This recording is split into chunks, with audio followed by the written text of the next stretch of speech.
What is up, everybody? My name is Aaron Knoll, and I welcome you back to the Movie Battleground. We are obviously still in our tournament, and after having a couple of matches air from the 1-0 bracket, we have our first quarterfinals match in the 0-1 bracket, and it is certainly going to be an interesting one. In this, we have Matt Beer taking on Andy Sweet.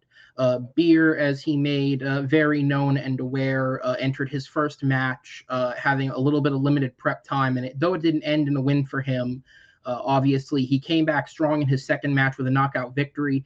Andy, on the other hand, was one of the players who played in our opening week in a close match to Ryan Permison, who is obviously a previous champ. He did not come out with that W, but he played a very good game against Jake Reese to find himself here.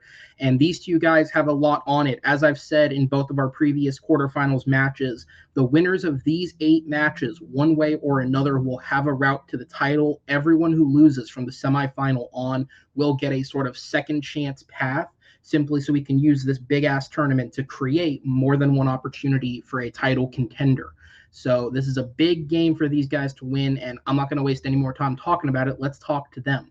Introducing first, with a record of 1 win, 1 defeat, and 1 knockout, he is the man who helps me run the show behind the scenes when he's not secretly trying to destroy the show behind the scenes. Thanks for that one, buddy. He is Mr. Matt Beer. How's it going, sir? Oh, Aaron, how you doing, man? Good, good. Professional, but good. How are you doing, man? That's good. Hopefully, by the time this uploads, my team got a victory, so that's good as always. Basketball team's doing good, all that good stuff, and of course, got rid of a clown coach, earlier for my college team, so it's all good. And by earlier, he means a month ago. Yeah. Good job. Good job heeding the warning about dating this video, not 3 minutes ago. Well, I didn't know. It's January 1st, 5th, 20th. I don't know. I think it's like the 8th or something. I don't fucking know. I don't have my calendar in front of me. Matt, you are back, obviously, and yeah, as we've discussed, you did me the solid that you complained about after you stepped in and took on Madi. You gave a solid effort, but it obviously wasn't a win. But you took that second chance in the 0-1 bracket very heavily, knocking out JD Domash. Becoming only the 3rd player to achieve a knockout following the likes of Henry Sanchez and Jeremy Adams, which is not light work to speak in terms of their play so far. So how are you feeling going up against Andy? To be fair, only have 2 matches on Andy. Seems like a pretty good competitor. We'll be honest, not feeling quite the greatest, so this will be my flu game, just to say. But now I'm excited for this. This should be a more competitive game than the previous match. No hate on JD, of course, but yeah, I'm pretty excited for this. All right, I'm going to go ahead and send you to the back and introduce your opponent with a record of 1 win and 1 defeat. He is the Corruption mega fan. Since we've already dated this video, he is still celebrating the victory last night for them. If you're a Schmodown fan, he is Andy Sweet, joining me on screen. There he is. Hello. How's it going, man? Rocking the shirt and everything. He probably hasn't taken it off since last night. No, I am still recovering. It was quite the night being in there, but we can talk Schmodown another time. We're here to Movie Battleground today.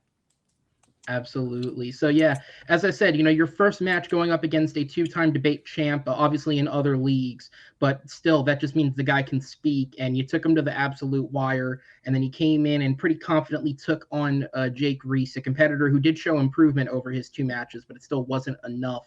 How are you feeling going up against Matt? It's the next round, so obviously the competition's better. The questions are a little bit harder, or the categories. It's gonna be fun. He had short time to prep for his last match, which was real good. So I know I'm gonna have to fight it out here a little bit more today, and maybe not the flu for me, but still reeling from the weekend. So I'll put all my energy I got left into it for this as well, and should be a good match against a good competitor. Looking forward to it. Absolutely. I'll go ahead and bring him in, and we'll get this over with before one of you passes out for any reason. as we'll go ahead and get into the rules. Movie Battleground is a best of 5 rounds. It is the first to 3 points to win. Each round of debate is worth 1 point.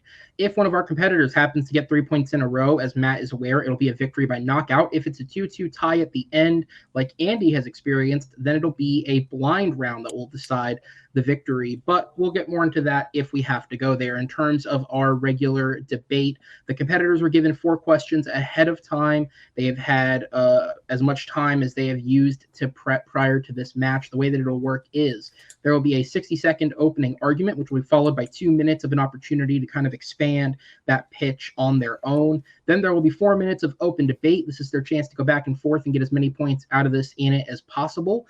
And then there will be a 60-second closing argument to kind of surmise it all and head out the round. Following that, I have 3 great judges in the background in Chris Diaz, Chad Webb, and Stacey Morris, who will come on screen.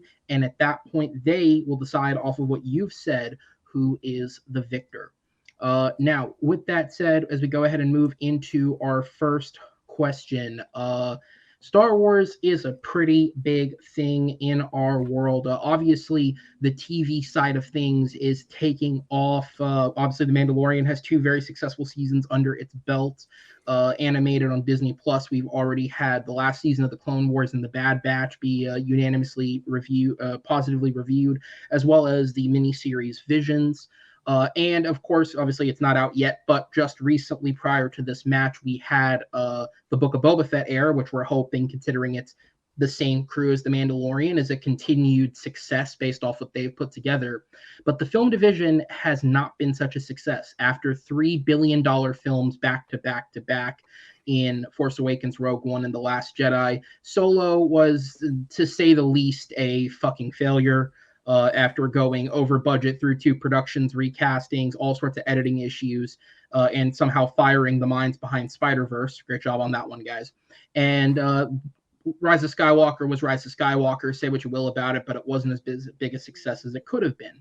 And last year, at the tail end of it, we learned that the film that was supposed to put them back on the map, which was Patty Jenkins' Rogue Squadron, is no longer happening. It's also been canned. At the time, it was said that it was because of her scheduling. Since then, we've learned that there may have been some creative reasons that also led to that film getting canceled, which would make sense for a director who has Cleopatra and Wonder Woman 3 on her docket. You'd think they would have looked at her schedule beforehand.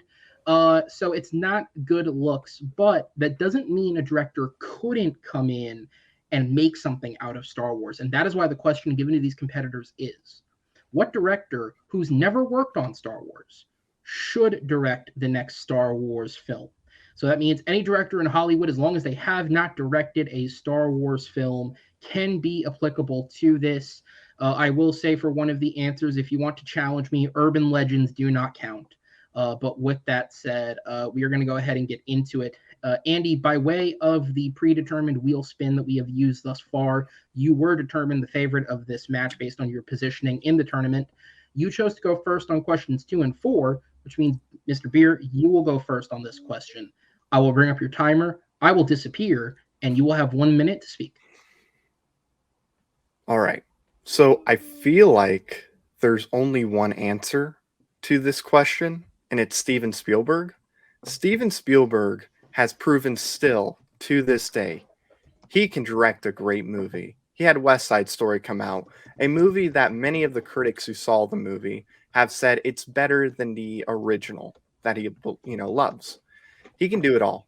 Romance, action, adventure, fantasy. He can do everything. So I really feel like if anybody's going to direct a Star Wars movie at all, it should be Steven Spielberg. I mean, the man who created Star Wars himself, George Lucas, wanted this to happen. And, unfortunately, it hasn't happened yet.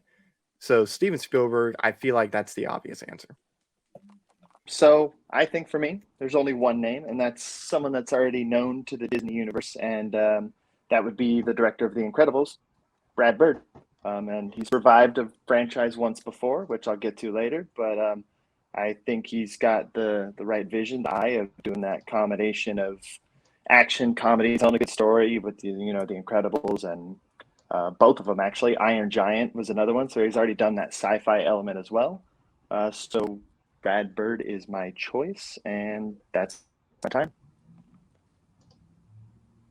All right, I'll go ahead and jump that forward ever so slightly. All right, so as that timer runs down, because of a little bit of a graphical error on my end, I will show the cue cards. Answer one for beer was the great Steven Spielberg, and Andy's answer was in fact Brad Bird. Matt, when that hits 0, your 2 minutes is up. You can go ahead and start speaking now. All right. Do you want us to just stay on our movies for the 2-minute debate? You can talk about whatever you like for the 2-minute Okay. debate. Okay, cool. Yeah, if you want to do that, that's fine with me. I'll Cool. give I you just 3 wanted seconds to. back. Okay. Just wanted to make sure.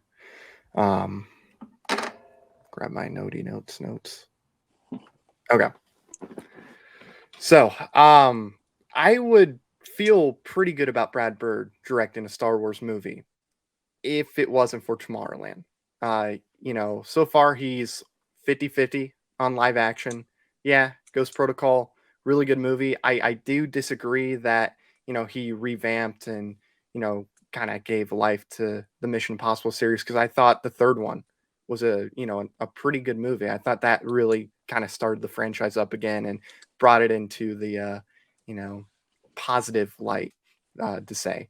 But he did direct Tomorrowland, which wasn't a good movie at all. And that's pretty similar to what you would get with Star Wars. And I feel like with Brad Bird, his strength is in animation. Like, he's great when it comes to that. Like, that's where I think he should stay, where he works best. Live action, not so much. Maybe if he does something small and then works on something like that, maybe he can get into live action full time. But I really do feel like animation is where his strength is. But for me, again, Steven Spielberg, he can do everything. He can do romance, he can do action, adventure, comedy. I mean, there's nothing he can't do. I mean, he's considered the greatest director of all time for many reasons. And with the whole Star Wars fan base, at least with the films being split, I feel like he's the perfect director to bring everybody back together again. And I'll concede my time.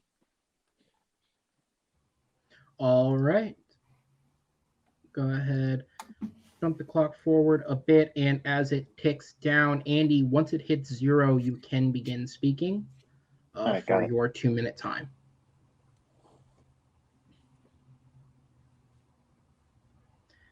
And go ahead. All right, so I'm gonna stick with Brad Bird right now. Like I said, he's already established within the Disney universe. We know Disney likes to keep their franchises within the house of someone they can trust. He's gonna make them money. Incredibles made 600 million. Incredibles 2 made 1.2 billion dollars for him. Ratatouille made 600 million for him. Mission Impossible, more, that wasn't for them, but that made almost 700 million. I can't think of the last Spielberg movie that made those kind of numbers, and it's Star Wars. So Disney. Obviously, look at Solo. That may have been a success with another franchise, but Star Wars needs that big name that's going to put butts in the seats. And I just don't know if Spielberg has it in him anymore to kind of make an action movie. I think Indy 4 was maybe the last one he made, and that was, I don't know, it just felt out of touch. I feel like he's past making those kinds of movies. Not to say he doesn't make great movies. He does make great movies, but I just don't know if he can make a good Star Wars movie. And I feel like, bringing in some fresh blood, someone who wasn't attached to it a long time ago, could bring some new life to it. And that's my time. All right. Choosing to give up a minute of his own time, but confident in his argument. We're going to go ahead and move on to the 4-minute open debate as I slowly try and etch the timer closer to it. And all right, we got to about 10 seconds. So I'll go ahead and let it run down. When it ticks to 0, the first person can speak. 4 minutes is on the clock for you.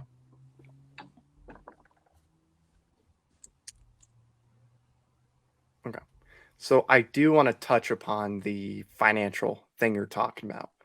I really don't think, financially speaking, that determines how good or how bad a movie is, or how good or how bad a director is. I mean, we've seen many of the great movies be box office bombs. You look at Shawshank Redemption, for example.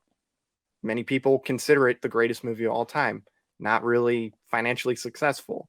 A lot of these movies do gain a resurgence on like TV and whatnot, but still financially that doesn't really affect how good or how bad a movie can be. And also, I mean, when you say big name, you can't get bigger than Steven Spielberg. Like, everybody knows Steven Spielberg. And he's directed some things for Disney, I believe, and Fox is still in there. And Disney, they've been known to let the studios pick what directors to go after. Yeah, they might, slide a name to them like, hey, here's this director that directs some of our animated stuff. But, they don't, control who directs what. It ultimately comes down to like Kathleen Kennedy, Kevin Feige, and whatnot. And really, you haven't seen Kathleen Kennedy go after a bunch of Disney directors, maybe, one or two, but she hasn't really done that. Yeah, I think she just might need to think outside her box. But I just feel like, maybe, yes, Brad Bird is big in animation, but I feel like that could benefit him. Like Mission Impossible 4, okay, maybe not the best, but it was still really good. I would put that right there at 3 and 4, my two favorite of the Mission Impossible movies. And I thought, that was his first live action movie, was that, and he did a really good job of taking an established universe and continuing it on to the next phase and furthering the lore. And I believe that's where they started their little mini trilogy with 4, 5, and 6. So it kind of started something there, and it's got 2 Oscars as well. Obviously, Spielberg also has 2 Oscars, but I feel like maybe it's time to go a little bit younger. Spielberg's almost, 80 now, I think. He's probably going to be retiring anyway. I know there's rumors floating around he's going to retire after his next movie, which is about his life, I believe. So I just don't know if he can make a good action movie anymore. I know he makes great ones. I just don't. He hasn't shown me anything that he's got that in him to make a good action movie or a sci-fi movie, really, in a long time. I mean, like Ready Player One, is it the greatest movie? No, but it showed that he can still direct action. He can do a good job of that. Plus, that made almost $600 million. It was a pretty big success. But like, I like Ghost Protocol, but he did Tomorrowland, which that's more closer to what you would expect from a Star Wars movie with some It's of visually the wonderment. beautiful. Like visually, I'll give it visually, but it's not a good movie. And then Incredibles 2, while I don't think it's a bad movie, it's not as good. So there's kind of decline. Maybe he'll pick it back up with whatever animated movie he does next or some other live action movie. But I feel like with Star Wars, with the movies anyway, what it really needs is something that can bring everybody together. The people that weren't a fan of the sequels, people that were a fan of the sequels. And I feel like Steven Spielberg is that guy that can bring it together. And like I said, with West Side Story, he proves he can still direct a movie. Like, I mean, that was, according to critics, it's a great movie. Like, it's, I think, as far as 2021 movies, the most beloved movie of that year. Like, it has a really good chance to win Best Picture.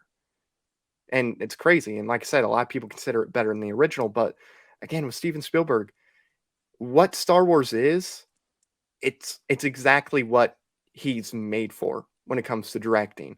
We've seen what he can do with the whole wonderment, and that just fits him, man. And like I said, George Lucas even knew that and wanted him to direct a Star Wars movie, but it didn't happen. I got nothing more on my side. Okay. And let me look at my notes real quick as we let the clock tick down. You can pass if you think you're done.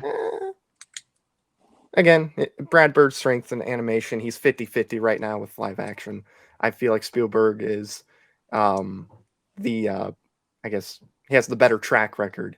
And again, to have somebody who is considered the greatest director of all time that can still direct, make a Star Wars movie, that's pretty cool for your franchise. And that's it for me. All right, and that will be time. We're going to go on to the 1-minute closings. Matt, you're up first. Time starts when you begin speaking. Okay.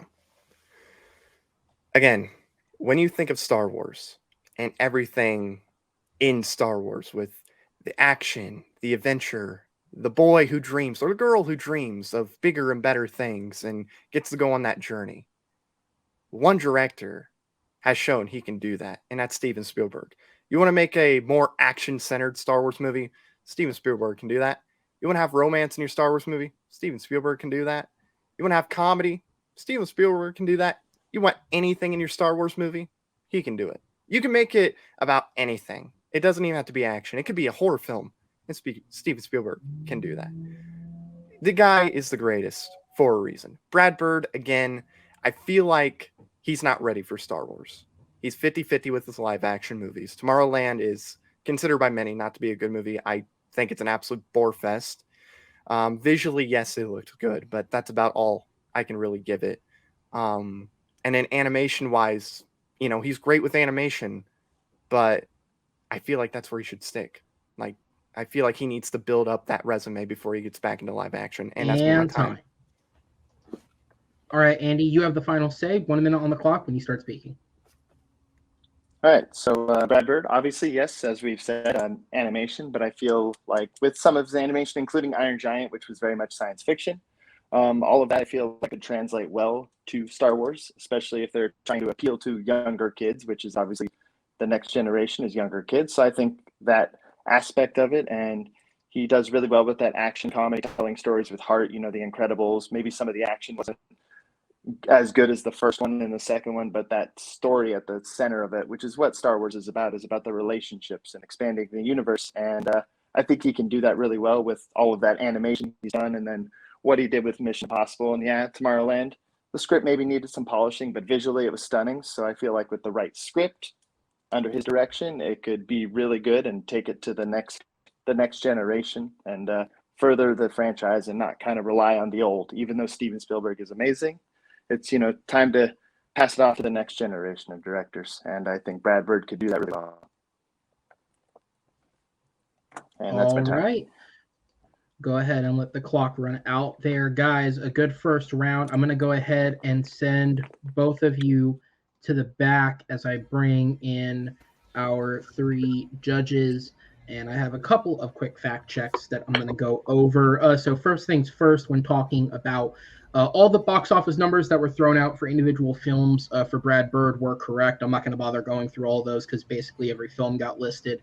In terms of Steven Spielberg's box office, as a director in and of himself, he actually is the highest grossing director of all time at over $10 billion at the box office. The next closest is actually the Russo brothers, who have made nearly $7 billion at the box office alone, which would make sense. They've directed 3 films that have gone over $1 billion just for Marvel alone. Steven Spielberg, the last film since the average of Brad Bird's box office was set at around $700 million. The last film he made that made that much was Indiana Jones and the Kingdom of the Crystal Skull. Solo, which grossed just under $400 million, which was brought up, was considered a failure more because of its budget than its gross. The movie cost $300 million and made just under $400. Simple math will tell you when you add in theater expenses, what they take out, and marketing expenses, that film lost a shit ton of money. Spielberg's last released blockbuster, which was Ready Player One, made almost $600 million, so that even did better than that. When we're talking about Spielberg working with Disney, obviously, since the merger has happened, West Side Story is a 20th Century Studios film, which is owned by Disney. But the last time he worked with actual Disney was when he directed the BFG in 2016. And because Rotten Tomatoes scores were brought up to bring up West Side Story, which obviously by the time this comes out will be out in wide release. At the current moment, it does have a 95% critic-like rating on Rotten Tomatoes, which is slightly higher than the original's film at 93%. The fact that stood out to me more was the fact that somehow Spielberg made a longer film than the original one. Fuck me, why? And Ready Player One was the last film that Spielberg had that was positively critically reviewed, as it was his last film. It had a 72% critic-like rating on Rotten Tomatoes. With all those facts put in place, I am going to go to our judges. Based on the arguments, who do you think won? Diaz, I go to you first, as concise as you can hit it for me. Who gets your point, and what was the main thing that sold you? I didn't make it quick, Matt. When the point for me, he got brought up more fast. He kind of had bad bread, I think, where it really hurt anything with the whole animation stuff. And in the end, he got Game Over strong argument for me there. And he did. Good fight, though. Okay. All right, so the first vote goes to Matt. Stacy, down to you. Who gets your vote and what sold you? I also went with Matt. I just felt like I heard a little bit more from him. I agreed with his points about all the different genres that Spielberg could hit, and just overall just felt like he had more backing him up. All right. Chad, we will get your opinion next round, buddy, but thank you for listening attentively. I'm going to go ahead and send you guys to the back as we'll bring back in our competitors and go on to question number 2. There we go. Okay. All right. And in question number 2, we have previously on this show, funny enough, speaking about West Side Story, we have asked the question of what is the best Romeo and Juliet adaptation, of which somebody did answer West Side Story, the original. And so I thought, let's go a bit of a different route. What's another folk story that you could talk about? And so, inspired by the 2021 release, The Green Knight, which was based on an Arthurian story, the question is, what is the best King Arthur adaptation? So these guys could have gone through every King Arthur based film based on anything. Obviously, The Green Knight was based on the tale of Sir Gawain, I believe is how it's said. But obviously, it is an Arthurian legend still. And these two picked out the best. And I wouldn't just say they picked out some of the best. I'd say they probably picked out the two most iconic. So this is going to be a very entertaining battle. Andy, you elected as the favorite to go first on this question. So as I bring up your timer, it will start ticking when you speak. All right, so I chose King Arthur starring Charlie Hunnam. I'm kidding. No, that movie's terrible. I chose The Sword and the Stone, the Disney animated movie. I went with classic. It's one of those forgotten Disney movies, I feel like. It doesn't get a lot of love, so I kind of wanted to talk about that one today. And there were just so many to choose from, so I just chose this one. And that's my time. All right. Simple as that. Just giving his movie a little intro. I will skip the timer ahead. I'm not going to play with it anymore because I'll overshoot it. Matt, you're at about the 10-second mark as it counts down. And when it turns over, you can go ahead and start speaking.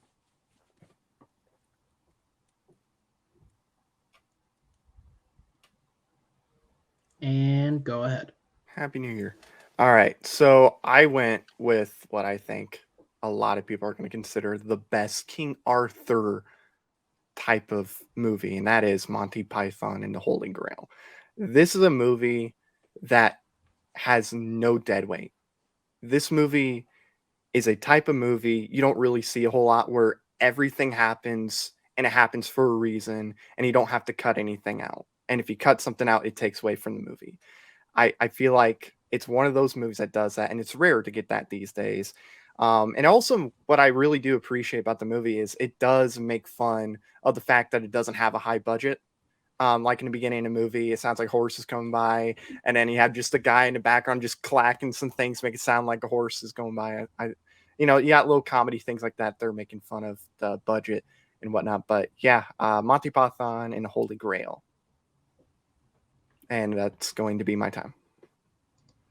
All right, as the timer goes ahead and finishes up, Andy, if I can pause it if you'd like, but once it ticks over to 0, you can go ahead for 2 minutes. All right. So pick Sword of the Stone. It's kind of at the height of Disney. I believe it was 58. I could be wrong on that year, but Disney was in full force at that point, and I like how they kind of took a lore that had been around. I'm sure back then too. It was really there were a lot of King Arthur movies at that time. So this one I feel like stuck out. It was actually the last one that Walt Disney produced before he died. So I think that gives it a little extra something special. He really liked King Arthur, that kind of stuff. I like they took a unique twist on it, kind of made it more kid friendly, but at the same time, it's real short and sweet to the point. It's short hour and 20 minutes. It follows Arthur and how he kind of became pulling the sword out of the stone, Excalibur. And it's just fun, put a smile on your face. And I like they kept the lore. They didn't try and get, too crazy with it. And just tried to appeal to everyone, kids, people who like King Arthur.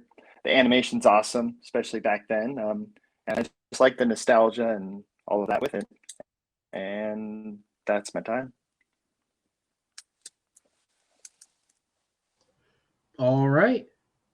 Choosing to pass on the time there, but making concise points for himself. All right, as we come up, let's get it to about the 10-second mark. Matt, once again, once it turns over, you will have 2 minutes on the clock.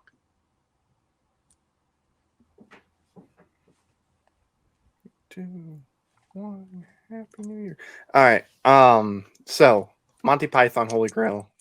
It's one of those comedies where it may have came out a while ago, but the comedy still holds up. And if you show this to somebody who, I don't know, is like 13 or whatever, right? And it's somebody who is like has a different taste of comedy, a different style of comedy is what they prefer, and you show them this movie, they're gonna have a good time watching this movie. I mean, yeah, the whole it's a flesh wound type of joke, that I didn't tell it great, but in the movie it's done very well, which I enjoyed. And I'll call time. I'll wait to go into Sword and Stone. And sorry for the people that are probably gonna hate me for what I'm gonna say about Sword and Stone. Oh, all right. That's probably the quickest anyone's ever called time at 1:20. Honestly, putting Andy's last opponent, Jake, to shame there. All right, let's go ahead and speed the timer up. Oh, no, wait. I actually got it where I wanted. There we go. All right. I'm going to go ahead once it hits 0 and give it a quick pause. And then the first person that speaks, I will restart it.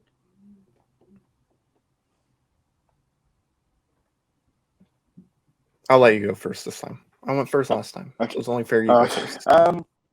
So, I think it makes it the best King Arthur movie because it's about King Arthur and his journey to find Excalibur, which is obviously King Arthur did a lot of things, but I feel like that's the most famous of them. And I like that it took that, and I think it's fun for everyone. It's good. You're holding to the lore. You're learning something about it. I know you shouldn't learn when you move. It's kind of cool to see that, especially if kids read that book and maybe they're not old enough to watch Monty Python and Holy Grail yet. That's what I like. It has that appeal to everyone, and holding true to that lore, and animation's really cool. And yeah. Okay, so sorry to the people that love Sword and Stone. I happen to be those people that don't like Sword and Stone. While it can be fun for some kids, yeah, you put something on. I mean, you put Coco Melon on, they're gonna have a good time watching that show. You discover that the whole movie's pointless. Like, it's pretty much pointless. Like, a lot of things that happen in a movie, you don't need in a movie at all. The whole fish thing, don't need the whole fish thing. The squirrels, don't need that. Whatever. Yeah, it could be fun for little kids and whatnot, sure. But you don't really get to the King Arthur stuff until the end of the movie. Like, that's when stuff actually starts to happen.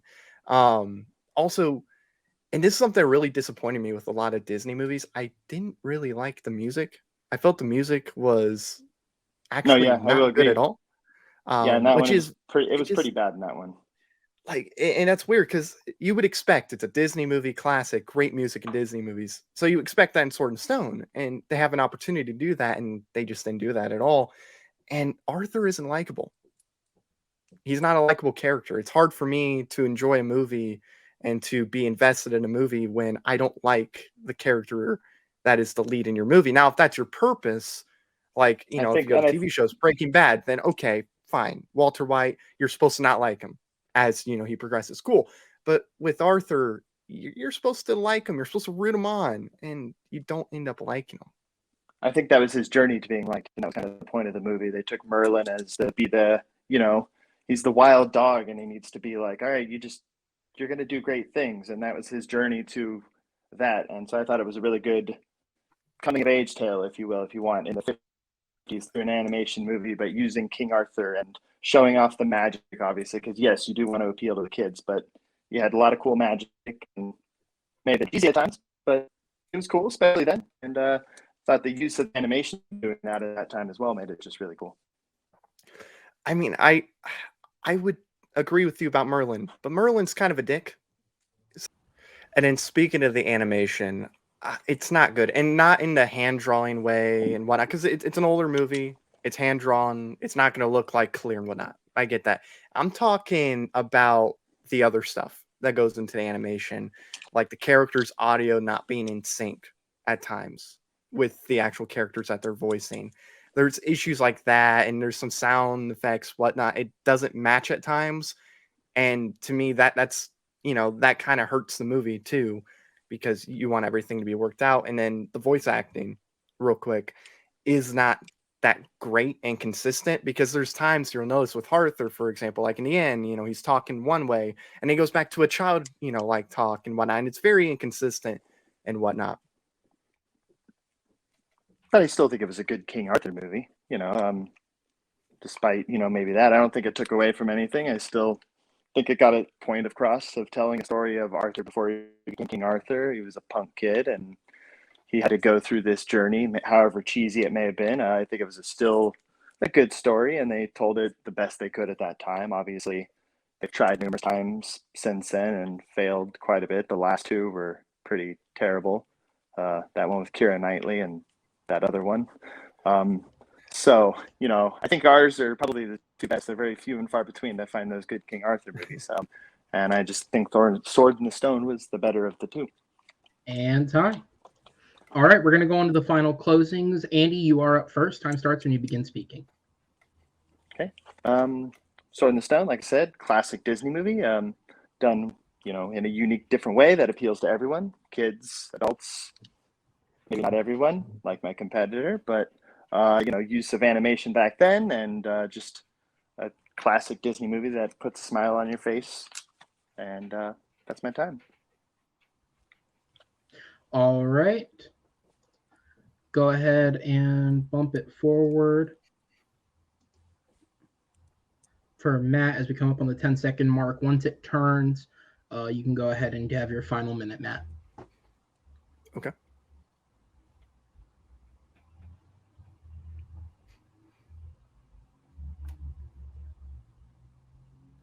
So to close things out, whenever I think of a movie and I'm comparing it to one or the other, when it comes to things that, matter as far as the whole movie and the plot goes, I think Monty Python Holy Grail is the better movie. Nothing feels pointless at all. There's no dead weight to the movie at all. The comedy still holds up. Again, you could show it to anybody from any demographic, and they're gonna have a really good time with the comedy in this movie. And then even the opening has a great joke, where it says directed by 40 specifically trained Ecuadorian mountain llamas, 6, so on and so forth. That whole thing, and then it says directors at the end. That's pretty funny. Again, Sword and Stone is a pointless movie. Really, nothing matters until you get to the end. You can say, oh, it's the lessons that he's learning, but the lessons you don't really take. He's not going to use those lessons in real life. A lot of the comedy that they tried fell flat. And then again, animation didn't work out with the whole syncing and whatnot. Music isn't good at all. And again, it's just a pointless movie. All right, I'm going to go ahead and send you guys both to the back and bring in our judges. Not a lot of fact checking, but just some small stuff on this one. So for my Disney nuts out there, in terms of films Walt Disney was involved in, Andy's comment was partially correct. The Sword in the Stone was the last film that Walt Disney himself produced that he saw to completion.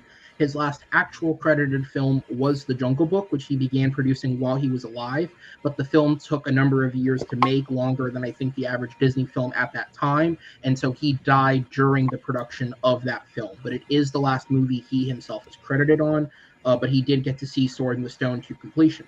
To answer Matt's comment about the multiple voices, it sounds that way because there are multiple voice actors. The original voice actor who voiced Arthur, Ricky Sorensen, again, because I believe of an extended production with the film, began actually going through puberty while they were doing the film, and it eventually reached a point where his voice did not sound anything like when the film started, and so the director ended up having to use one of his sons to do the voice, and then for one reason or another that son couldn't make certain recordings, so he had his other younger son also come in and do dialogue for the character, meaning Arthur does technically end up with 4 different voice sounds.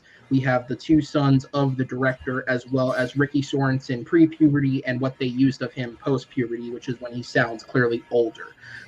They attempted to kind of conglomerate them and create this basically out of what they had. It was kind of a shit situation.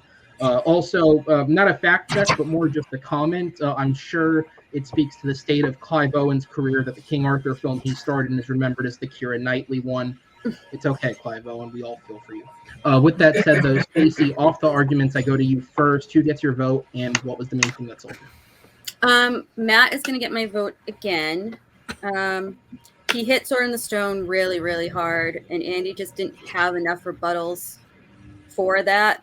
And between the technical issues and then Andy even admitting that the music wasn't good, I don't remember Sword in the Stone well enough to have opinions really either way, but I can tell you my 13-year-old does like Monty Python.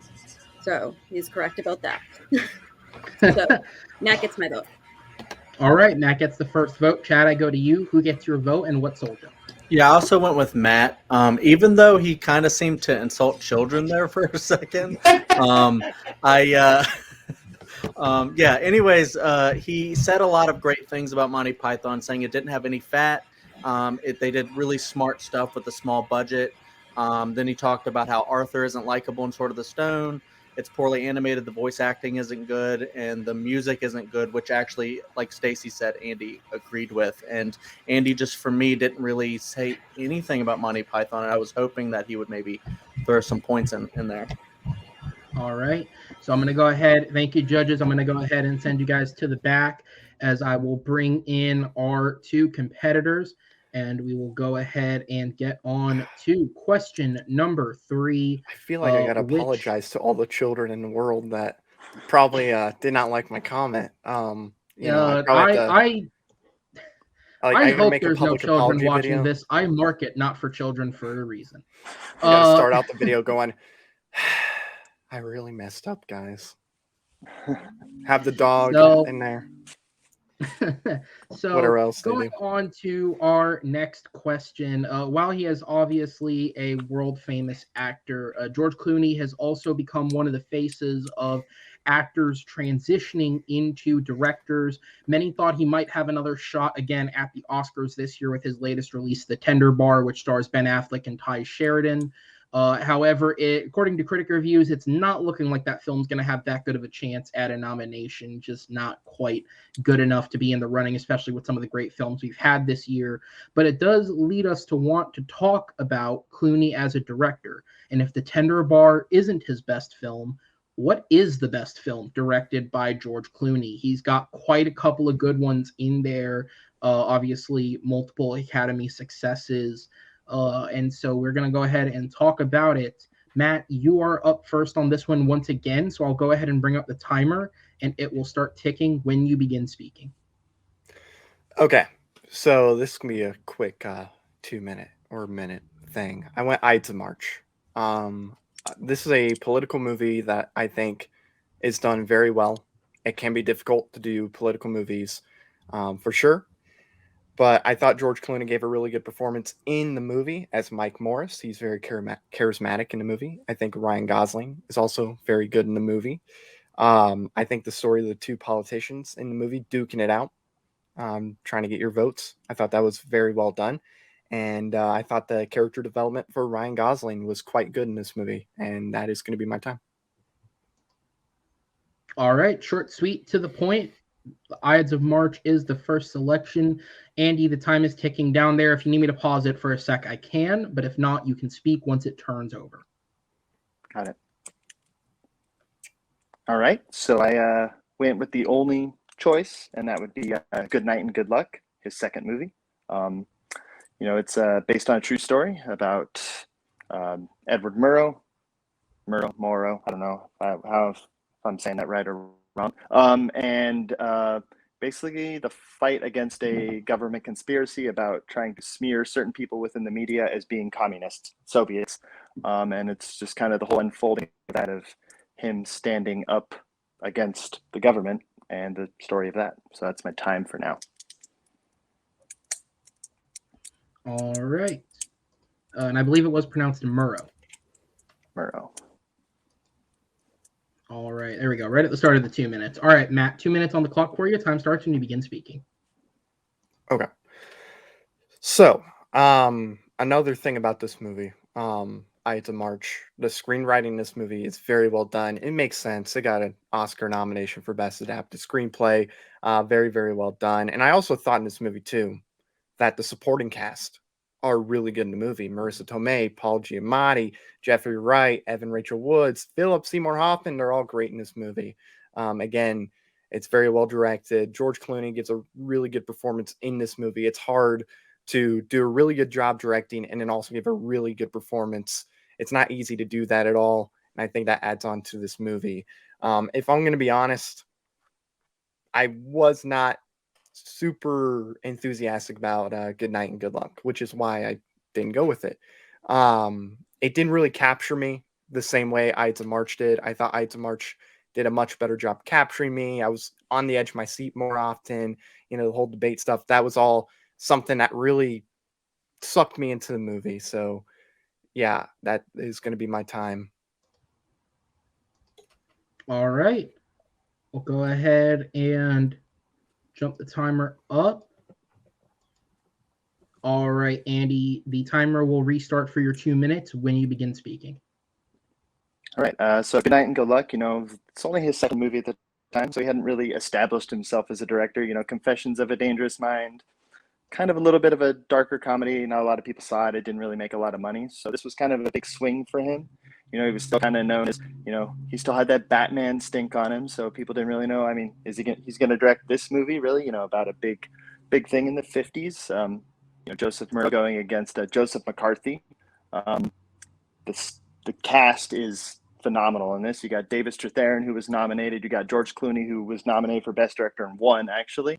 You've got Robert Downey Jr. right before, he did Kiss Bang Bang that year. He was about to, have Iron Man. So he was on the cusp of his resurgence. You had Patricia Clarkson, Jeff Daniels, Frank Langella, the guts to kind of shoot in black and white, which is always, a real hit or miss. And then it ended up getting nominated for 6 Oscars, and made $54 million on a $7 million budget. And I just thought, the style of it was really cool, black and white, that added that extra element to it of, a moment in time and kind of watching it like it was happening. And David Strathairn is awesome. George Clooney, I think, did a really good job of directing all these people and using the black and white to his advantage to kind of create certain effects with like cigarette smoking was big. So I think that added an extra element. It was almost like a film noir movie and a history movie at the same time. And I thought he did a really good job.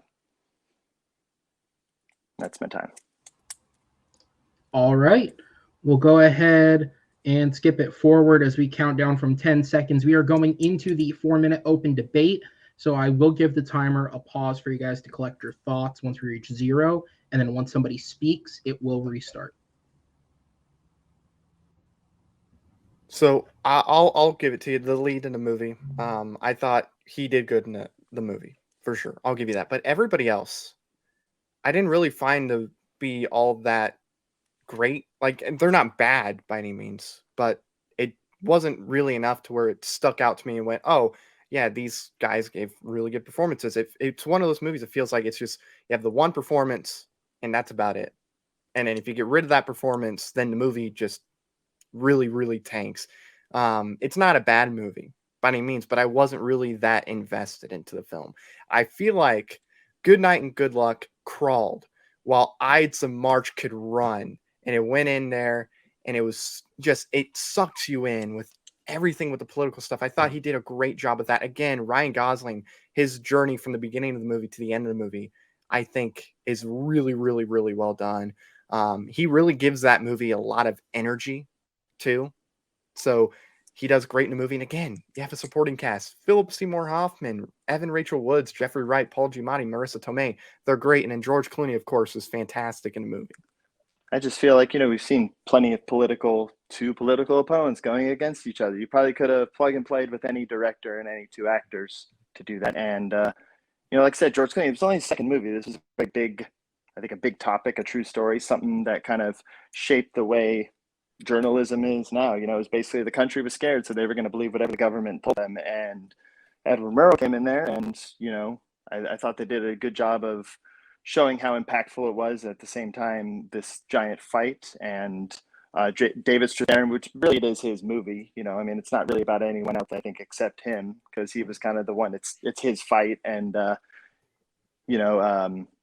just really good, especially for a young director to tackle something that heavy and in that style and to shoot it that way. And the music was great. And, like I said, I think I said before, 6 Oscar nominations, and George Clooney won the Best Director for this one as well. So that's kind of impressive. It's the only time he's won it. And yeah, I don't think he's really had any other good movies after that.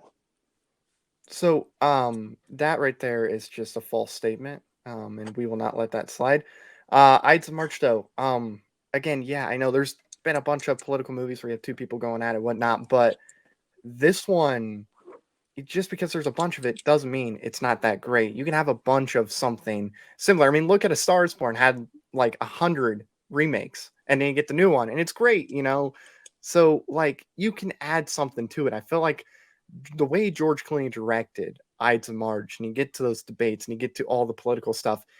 Like I said, it really sucks you in, and you're really interested, because normally the average person and me, would find that boring, like the political stuff. You're not really into that, but he does a great job of this, and it gets anybody interested. I mean, my dad, not a big political guy at all, doesn't care about that at all. He's like, whatever, I'm not going to watch those things. He falls asleep watching them.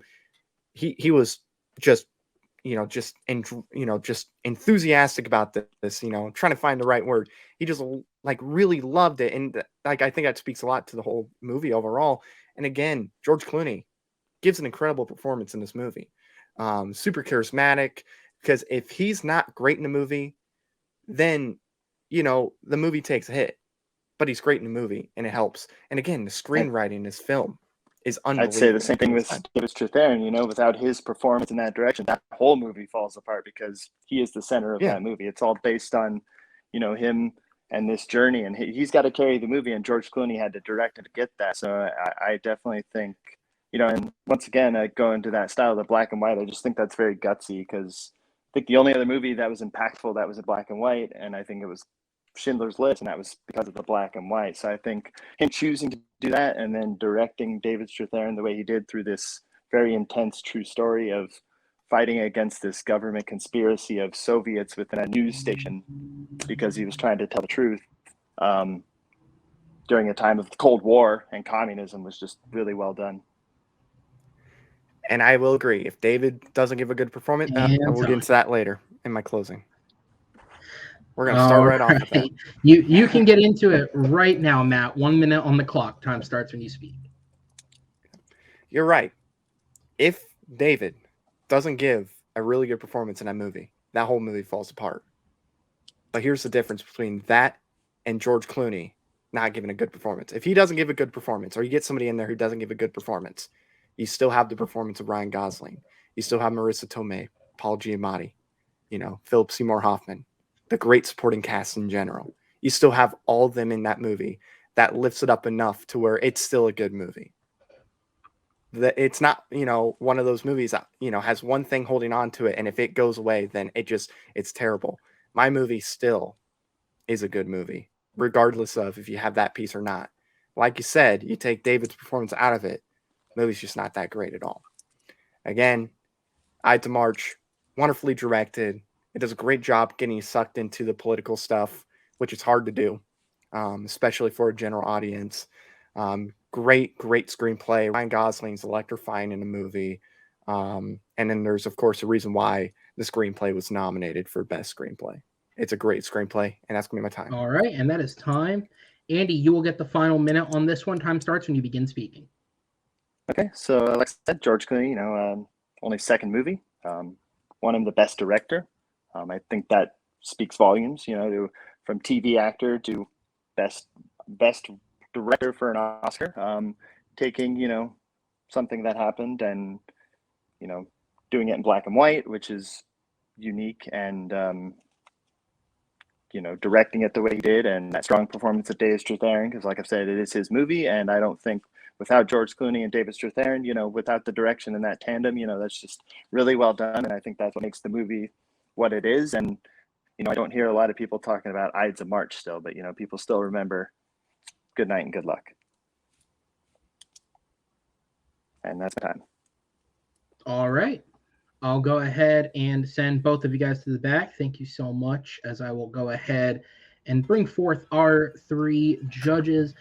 Just a couple of quick fact checks before we get into it. Since awards were brought up for both of these films, the Ides of March in 2012, because it was a 2011 film, was nominated for only one Academy Award. It was nominated for Best Adapted Screenplay, written by George Clooney, Grant Heslov, and Beau Willimon. It did not win.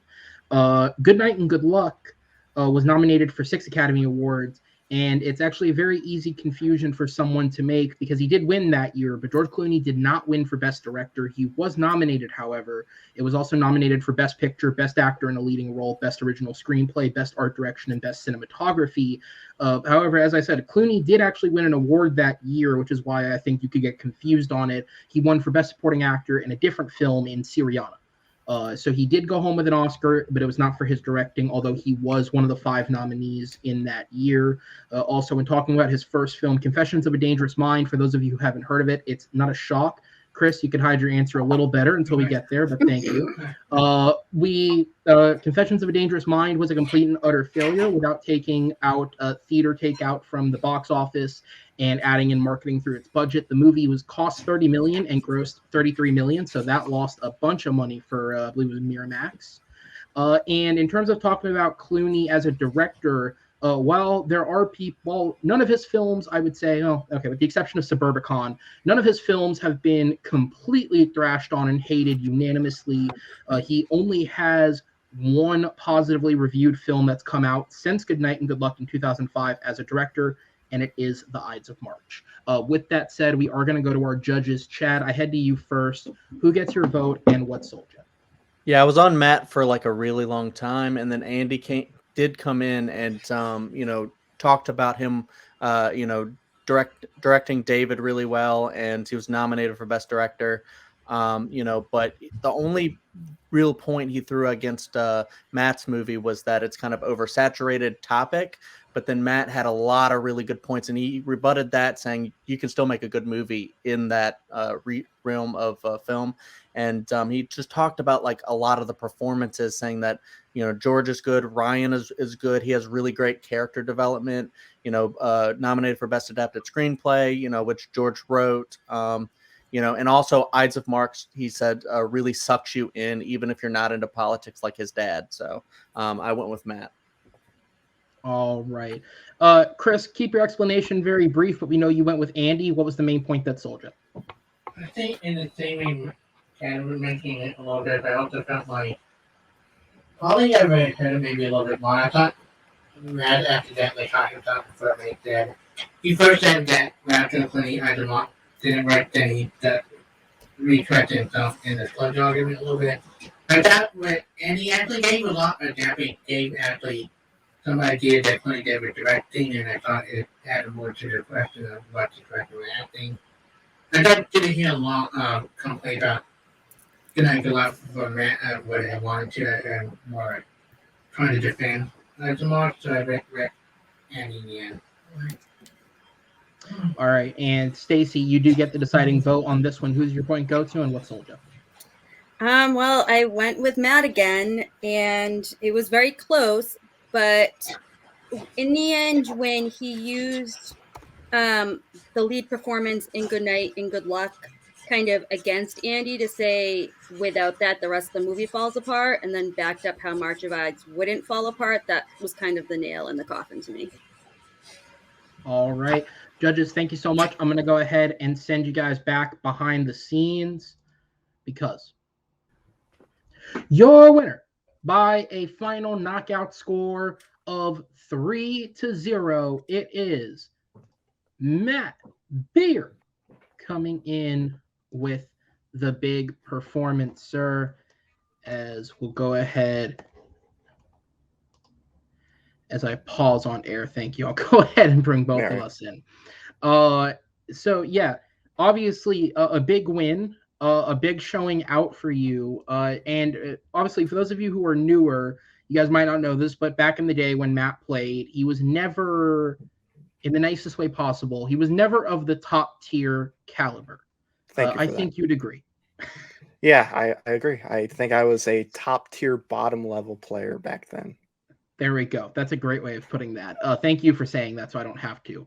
But obviously, coming in 2 wins, the 1 loss, obviously, but 2 wins and 2 knockouts. You are one of only 2 competitors who have that record. Obviously, well, Jeremy Adams has not lost yet, but he does have 2 knockouts. So you are in a very elite club, and it's the guys who created that, been around for the longest. You know how good Jeremy is. How are you feeling after this win?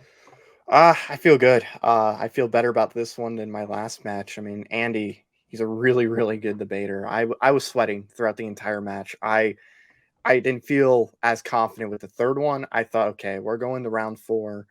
I wasn't feeling as great because Andy was coming in and he just kept going at it like crazy. But I really felt like as soon as he mentioned something about if the performance of I think it was David, he said in David Strathairn. that movie, if his performance isn't that good in the movie falls apart. And that's kind of what you learn as you do all these things. You learn little things that you can take and kind of attack at, and some Andy's can learn. And as soon as I heard that, I was like, okay, that's how I'm going to go at it. And I felt like that was the way to get in there. But yeah, I mean, it was tough. And I even after I still thought I was probably going to lose that point. But yeah, no, I feel really good about this one. Definitely makes me feel a little more confident about myself, especially with how good Andy is. Absolutely. And now, obviously, with you getting into the semifinals of your bracket, not only are you in contention now, as has been said, the 8 players who make it to the semifinals will get their workaround to a potential title shot. So not only are you in that chance to have an opportunity to play for a title, whether it be by winning the tournament or those second chance opportunities that are being offered to those players. But you also have your next match, which is coming up, which will be between the winner of Sean Hunter or Abel Delu, which is a match that will take place next week as the main event of our kind of double upload event, the Battleground Blitz.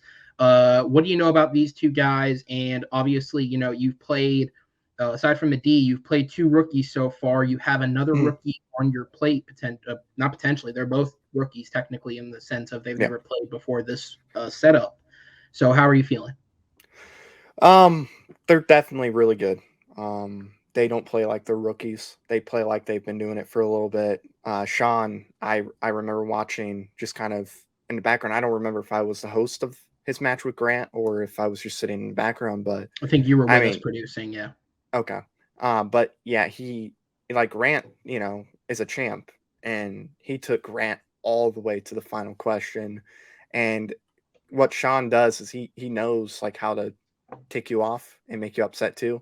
So if you show any like anger or anything, he'll definitely go at it. So if it's Sean, I'm gonna have to go in with the mindset of stay cool, calm, and collective, or else it's gonna be a long day. And then with Abel, don't know as much about him, but again, really, really good debater.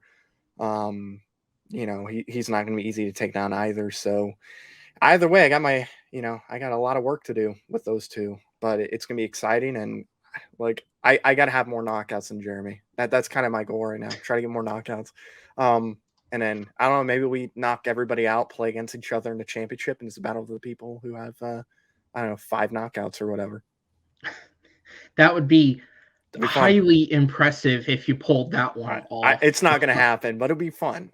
It'd be a really good thing. It certainly would be, Matt. Thank you for being here, Matt. I'm going to go ahead and send you to the back as I will bring in our runner-up tonight, Mr. Andy Sweet, as he comes back in. And I do want to say, obviously, as our judges behind the scenes made comment to every question tonight by the judges' vote, I believe was a split decision. It's just we didn't always get to air those because we move on once we have a winner.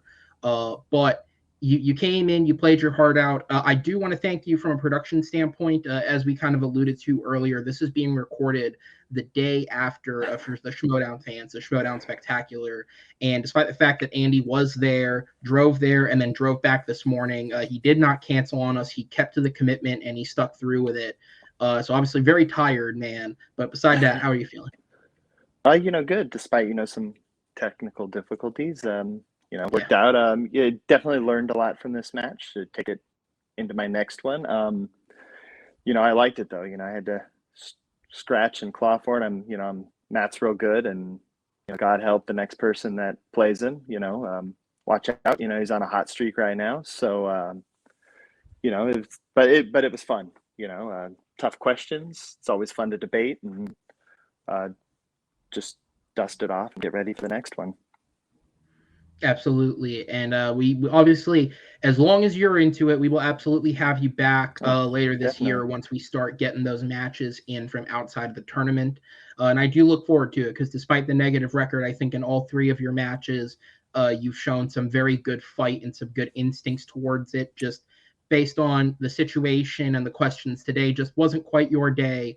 But you've shown good strength through these three tournament matches, and I appreciate you for that, sir. So we will see you Thank you. the next time you are back. Definitely.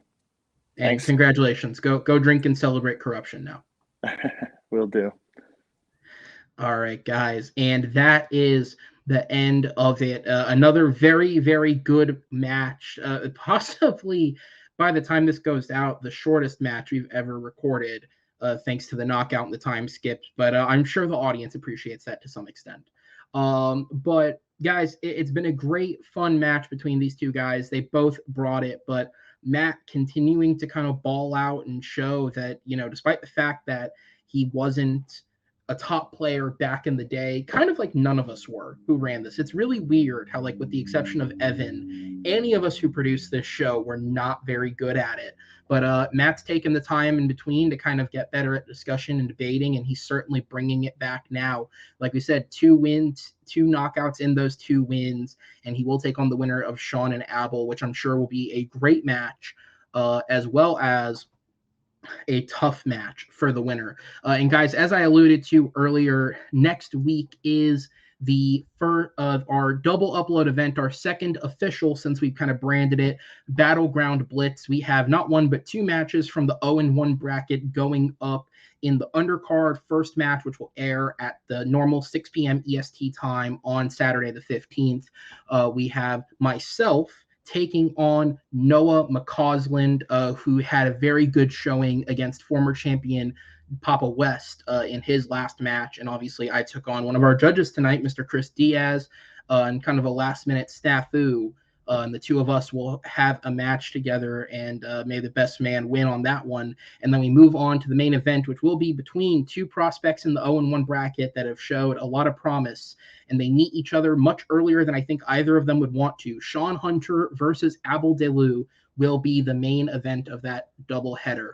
But with that said, guys, on behalf of all my fellow producers here at Movie Battleground, on behalf of our 3 great judges, Mr. Chris Diaz, Chad Webb, and Stacey Morris, and on behalf of our competitors, Andy Sweet, and our winner, Matt Beer, my name is Aaron KOrrupt, and we will see you guys next time on the Movie Battleground. Take care, everybody.